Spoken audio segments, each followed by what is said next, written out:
السلام علیکم خواتین و حضرات، آج کا ویلاگ اور میں ہوں آپ کا ہوسٹ آفتاب اقبال۔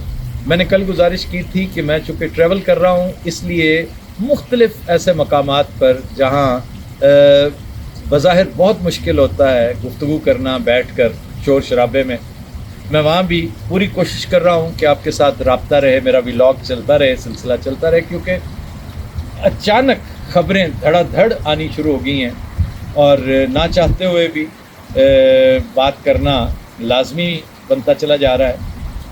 اب پھر سے 3-4 کوسچنز ہیں، میں ایک ایک کر کے ان کا مختصر جواب دیتا ہوں۔ یہ میرے لیے آسان بہت ہو جاتا ہے اور میں مزید گزارش کروں گا اپنے فوکس گروپ سے بھی کہ آپ جو بات کرنا چاہتے ہیں، پیٹرنز بھی جو ہے وہ اپنا کوسچن دیں، وہ میرے لیے سہولت ہو جاتی ہے سلیکٹ کرنے کے لیے سبجیکٹ، ورنہ تو اتنا ایکسپینڈ ہو جاتا ہے معاملہ کہ حد سے تجاوز کر جاتا ہے۔ تو آج میں کل سے بھی مختصر رکھنے کی کوشش کروں گا، گزشتہ روز نہ چاہتے ہوئے بھی 30 منٹس سے تجاوز کر گیا تھا، آج میں کوشش کروں گا اس کا 50% ہو، اور انفارچونیٹلی یہ تمہید بھی مجھے باندھنا پڑی۔ پہلا سوال یہ جو ایکچولی زبان زد عام ہے پورے پاکستان میں کہ کیا سہیل آفریدی باقی وزیر اعلیٰ بننے جا رہے ہیں؟ اب بعض دوستوں نے چورن فروشی تو خوب کر رکھی ہے کہ جی بس فیصلہ ہو گیا، اب کوئی رکاوٹ موجود نہیں ہے، لیکن کرائن جو بتاتے ہیں، جو پیٹرن آف بیہیویئر ہے ہماری اسٹیبلشمنٹ کا، وہ یہ بتاتا ہے کہ یہ اتنی جلدی شکست تسلیم نہیں کرتے، اور بد نصیبی دیکھیے کہ یہ اس معاملے کو بھی ایگو کا مسئلہ بنا کر بیٹھ گئے ہیں، اور اس میں بھی شکست اور فتح تو بہرحال وہ ہوتی ہے۔ اپیرنٹلی یہ ایسا کرتے نظر نہیں آتے، اس میں کوئی شک نہیں کہ کوئی وجہ، کوئی جواز نہیں ہے سہیل آفریدی کو روکنے کا، لیکن بہرحال اس کو روکنے کے لیے اور کچھ نہ ہوا، کیونکہ فوری طور پر نمبر گیم یہ پوری نہیں کر سکیں گے، اڑ کر بھی دکھا دیں گے تو نہیں کر سکیں گے، بزور شمشیر بھی نہیں کر سکیں گے۔ تو آسان طریقہ جو ہے نا وہ ہے آئین پاکستان۔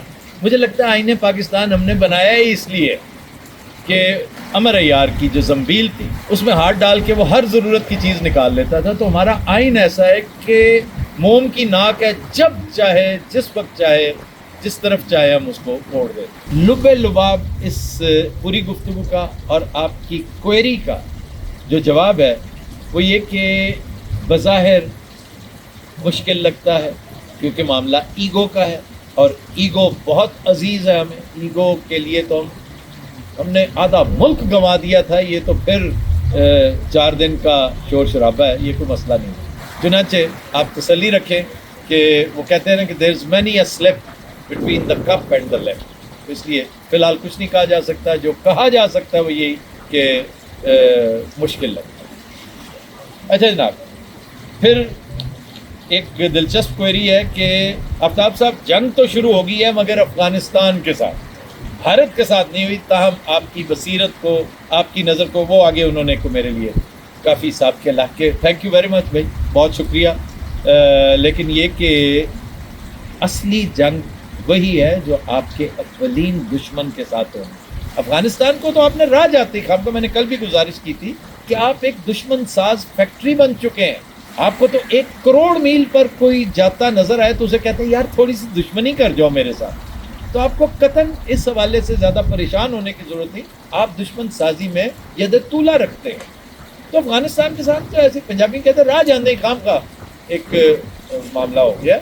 اصل دشمن آپ کا وہ ہے جس نے خوب تیاری کر رکھی ہے اور جس نے افغانستان کو آمادہ کر لیا ہے۔ آپ کے نالج میں ہونا چاہیے یہ کہ افغانستان نے کشمیر کو بھارت کا اٹوٹ انگ قرار دیتے ہوئے اس کا انٹرنل مسئلہ قرار دے دیا ہے، یہ افغانستان کر رہا ہے۔ افغانستان لگتا ہے تاریخ دہرا رہی ہے، سب سے پہلے افغانستان نے آپ پر اعتراض کیا تھا جب آپ UN کی ممبرشپ کے لیے جا رہے تھے۔ پاکستان جب نیا تخلیق ہوا تو تاریخ پڑھ کر دیکھیے، آپ کو یوں لگے گا کہ تاریخ کے اوراق جو ہے نا آگے پیچھے ہو گئے اور ہسٹری ریپیٹ کر رہی ہے اپنے آپ کو، تو اس لیے خاطر جمع رکھیں، جنگ ہوگی کیونکہ یہ جنگ فیصلہ کن جنگ ہے، یہ جنگ ایک کیٹلسٹ ہے، ایک بہت بڑی تبدیلی کا دباچہ ہے، سر فرق ہے، اس لیے یہ جنگ ہونی ہے۔ اور میں اسے عنقریب ہوتا دیکھ رہا ہوں. میری طرف سے یہ جو جنگ ہے نا، آپ مجھے جتنا مرضی کریڈٹ دیتے رہے کہ دیکھیں جی جنگ تو ہوئی نا آفتاب صاحب، میں نے یہ جنگ پریڈکٹ نہیں کی تھی، میں نے جنگ پریڈکٹ کی ہے، اور وہ جنگ انڈیا کے ساتھ، اور اس کے لیے وہ تیاریوں میں. تو اس کے لیے تیار رہے. میں اس لیے کہہ رہا ہوں کہ تیاری کرے، یہ نہ سمجھیں کہ جی جو جنگ ہونی تھی وہ تو ہو گئی ہے، جیسے پچھلی دفعہ ہونی تھی 2-4 دن ہوئی اینڈ دیٹس نو. اس دفعہ جنگ بہت تگڑی جنگ ہے جو آ رہی ہے.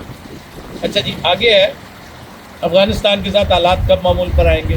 بظاہر تو فوری طور پہ ہوتا نظر نہیں آتا. میں نے آپ کو پہلے بھی گزارش کر دی ہے کشمیر کے حوالے سے ان کا پاسچر جو ہے، اور جو وہ اب جے شنکر کی گفتگو کریں گے، جے شنکر کی مالا جپیں گے، اس کی پڑھائی ہوئی پٹی کافی دیر تک وہ پڑھتے رہیں گے.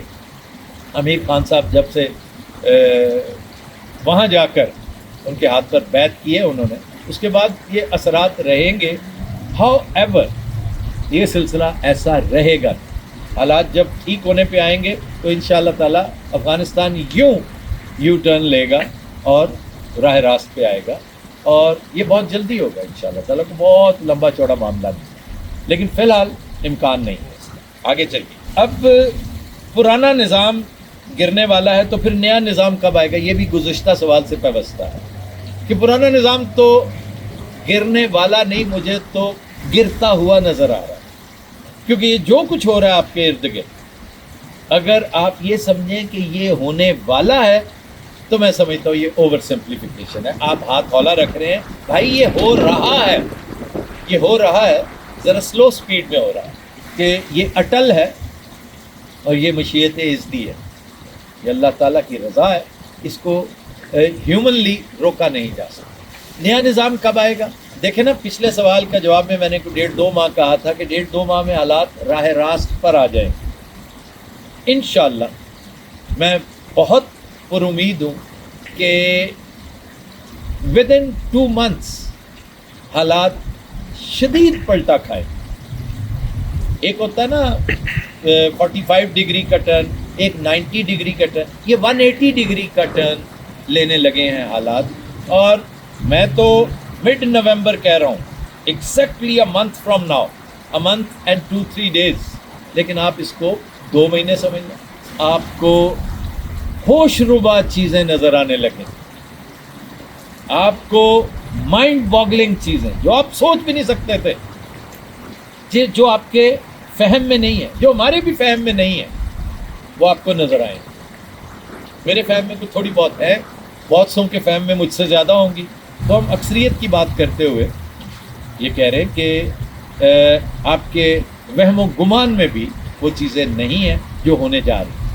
اور میں اس کے لیے بڑے وثوق سے، میں ڈیٹیں نہیں دینا چاہتا، نہ ہی دینی چاہیے، لیکن آپ مڈ نومبر سمجھیں کہ مڈ نومبر میں آپ کو یہ جیسے یہ سب کچھ ہو رہا ہے اس وقت، کیا منون اسی طرح پریڈکٹ نہیں کیا گیا تھا؟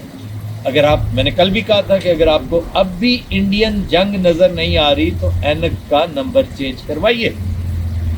اور وہ اٹل ہے، وہ ہونی ہے، وہ تو انہوں نے کرنی ہی کرنی ہے.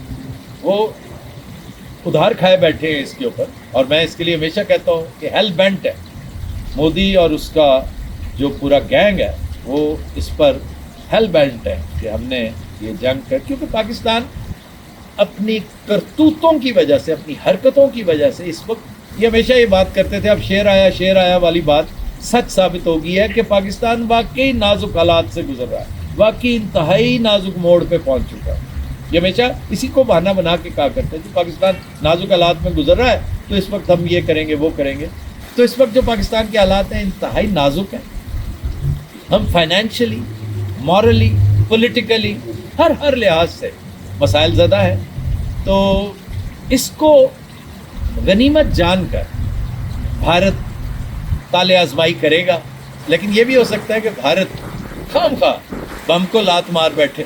اس لیے میں کہتا ہوں چیزیں بڑا دلچسپ روپ اختیار کریں گی، ایک دلچسپ موڑ مڑیں گی، لیکن اس سے پہلے ریٹریبیوشن ہوگی، سزا کا سلسلہ ضرور ہوگا، کیونکہ یہ بھی اٹل ہے، لکھا جا چکا ہے. تو اس لیے کیپ یور فنگرز کراسڈ، اچھے کی امید رکھیں لیکن ہر برے کی توقع بھی رکھیں کہ کچھ بھی ہو سکتا ہے. اور جو جو حالات بدلیں گے چیزیں سامنے آئیں گی، میں آپ کے ساتھ رابطے میں رہوں گا انشاءاللہ تعالیٰ. آپ کے ساتھ ملاقات ہوگی انشاءاللہ نیکسٹ ویلاگ میں. انٹل دین اللہ حافظ.